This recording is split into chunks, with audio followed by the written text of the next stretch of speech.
This video is reviewing the motions of the hip and pelvic girdle. The first motion that we're going to look at is hip flexion, which is achieved from moving the femur anteriorly or flexing the lumbar spine.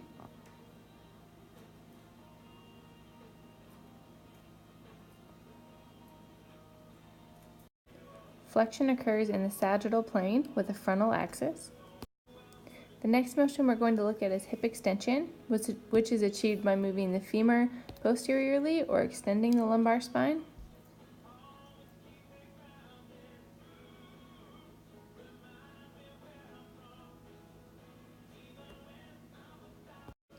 Extension occurs in the sagittal plane with a frontal axis.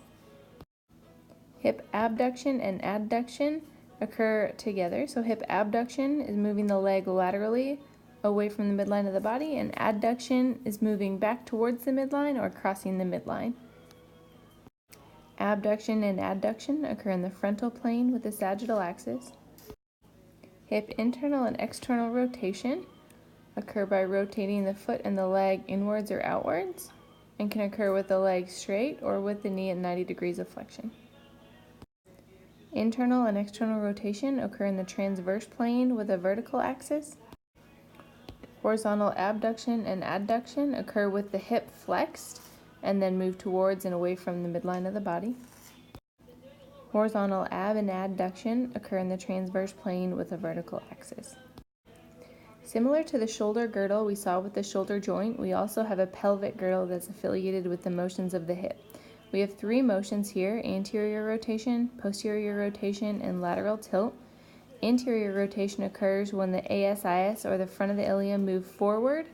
Posterior rotation occurs when they move backwards, and lateral tilt is a rotation of the pelvis. Anterior and posterior rotation can happen in isolation, meaning one side can move while the other side does not, but lateral tilt requires both sides of the ilium to move together. Here we see anterior rotation, posterior rotation, and lateral tilt. We can affiliate each of these motions with the motion of the hip joint as well. So when we look at anterior rotation, we would have hip flexion. With posterior rotation, we would have hip extension. And with lateral tilt, we would have hip ab and adduction, depending which side it occurred on. Anterior and posterior rotation occur in the sagittal plane with a frontal axis, while lateral tilt occurs in the frontal plane with a sagittal axis.